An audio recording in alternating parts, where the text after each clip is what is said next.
네, 그럼 현장 플러스 이어가 보도록 하겠습니다. 저희가 이전에 서울 잠실 종합운동장의 개발 계획이 이제 확정이 됐다라는 소식까지 전해드렸는데요.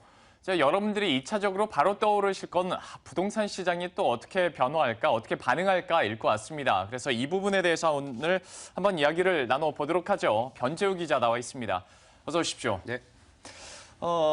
개발 계획이 확정이 됐어요. 많은 분들이 이제 궁금한 것이 부동산, 뭐 오르느냐 내리느냐 이걸 것 같은데요. 구체적으로 어떤 계획이 있는지부터 한번 얘기를 하고 넘어가 보죠. 네, 그 아시안 게임과 올림픽 같은 그 국제 행사를 담당해온 잠실 종합운동장 일대 건물과 시설이 재배치됩니다. 그 지난해 이미 큰 그림이 한번 발표가 됐었고요. 이번에 개발 계획이 최종 확정된 건데요. 그 크게 세 가지로 나눠 설명드릴 수 있겠습니다. 우선 가장 큰 변화는 잠실 야구장이 그 한강변으로 당겨진다는 건데요. 그 샌프란시스코의 자이언츠 홈구장인 AT&T 파크처럼 장외 홈런이 나왔을 때 그 공이 물에 빠지는 그런 광경을 이제 보실 수 있게 되는 겁니다. 네. 그 관람석도 국내 최대 규모인 35,000석으로 그 대폭 늘릴 계획으로 야구 팬들에게는 좀 반가운 소식이겠습니다. 그 또 가장 공을 들이고 있는 것 중 하나가 전시 컨벤션 시설인데요. 잠실 지역에 만 제곱미터 이상의 마이스 시설이 조성될 예정입니다.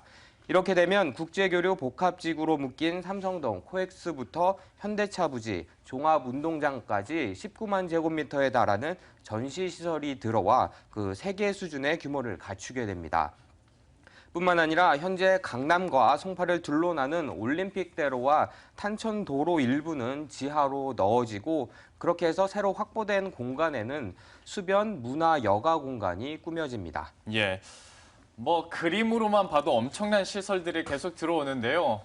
뭐 이런 게 들어오려면 돈이 필요한 거 아니겠습니까? 그런데 말씀을 해주셨던 야구장 같은 경우에도 현재 홈구장으로 쓰고 있는 뭐 두산이나 LG 측에서 돈을 뭐 얼마나 줄 것이냐라는 것도 미지수일 뿐더러 과연 재원 마련을 어떻게 할까? 제가 알기로 서울시에서는 보태는 게 없고 뭐 이렇다 보면 참 이걸 어떻게 해결할까도 좀 고민이 될 것 같은데요. 계획이 나온 게 있나요? 네, 말씀하셨다시피 그 변화 규모를 가늠하기 힘든데 재원 마련이 그 관건입니다. 네. 그 전체 사업비만 무려 3조 원이 들어간다고 하는데요. 서울시는 그 사업비의 3분의 1에 해당하는 1조 원은 그 현대차그룹이 삼성동 옛 한전부지 개발로 내놓은 공공기여금으로 충당하고 나머지는 민간 투자를 받아 개발하겠다는 계획입니다. 개발 방식도 말씀드렸다시피 민간 투자를 새로 끌어들이기로 했는데 서울시 관계자의 이야기 들어보겠습니다.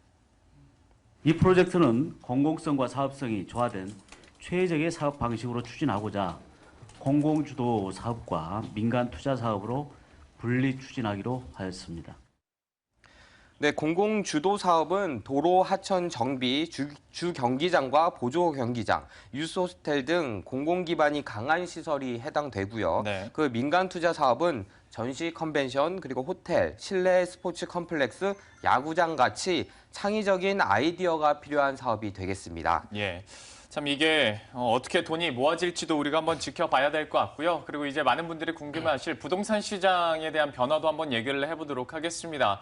좀 분위기 어떤가요? 네, 어제 제가 그 일대를 돌아다니면서 한번 살펴봤는데요. 네. 아무래도 대규모 개발 계획이 확정되다 보니까 바로 인근에 위치한 아파트 단지를 중심으로 관련 문의가 부쩍 늘었고요. 그 매물은 자취를 싹 감추는 등 그 변화 조짐이 벌써 발견되고 있습니다. 인근 아파트 단지의 공인 중개사 이야기 들어보겠습니다. 고분양가 거기에 편승해서 지금 잠실 5단지가 가격이 오르면서 주변에 재건축이 이미 되어 있는 아파트들도 같이 편승해서 거래가 많이 됐고 가격이 좀 올랐거든요. 그런데 그 잠실 종합운동장 개발 계획들을 그 매스컴에서 보도에서 발표하면서부터 한 가격은 호가는 2, 3천 올랐는데 거래는 그렇게 많이 이루어지지가 않았어요. 예, 매물이 자취를 감춘 거죠. 네, 확인하셨듯이 잠실 운동장 일대 개발 계획이 나오고 나서 부르는 값이 2천에서 3천만 원까지 그렇게 불과 일주일 사이에 올랐습니다. 네. 이미 지난달 강남 개포 재건축 아파트 분양이 고분양가 논란 속에도 인기를 끌면서 잠실 지역도 가격이 이미 많이 올라 있는 상태였는데요. 여기에 또 다른 개발 호재가 더해진 겁니다. 특히 재건축을 앞둔 잠실 지역의 아파트는 한 달 새 1억 2천만 원이나 오른 곳도 있다고 합니다.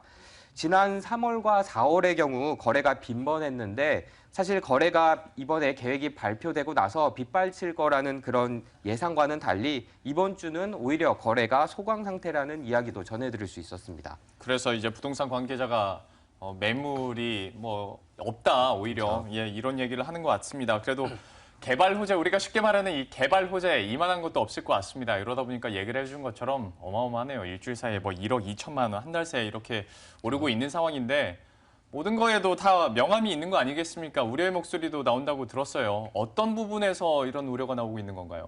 네, 그 주변에 그 다세대 연립주택 밀집 지역도 한번 찾아가 봤는데요. 의외의 답을 들을 수 있었습니다.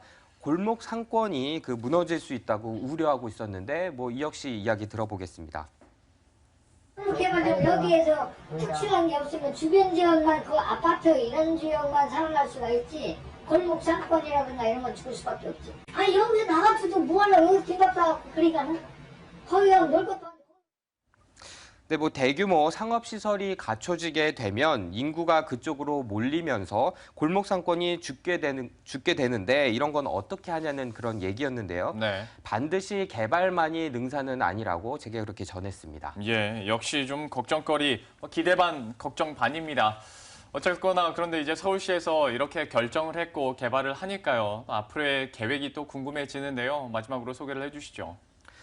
네, 오는 2025년 준공을 목표로 올해부터 민간 사업자 공모와 그리고 각종 행정 절차에 들어가게 됩니다.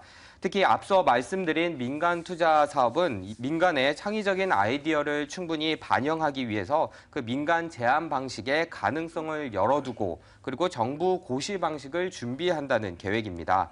개발공사는 단계별로 순환 개발 형태로 진행되는데 오는 2019년부터 3단계에 걸쳐 단계적으로 착공할 예정입니다.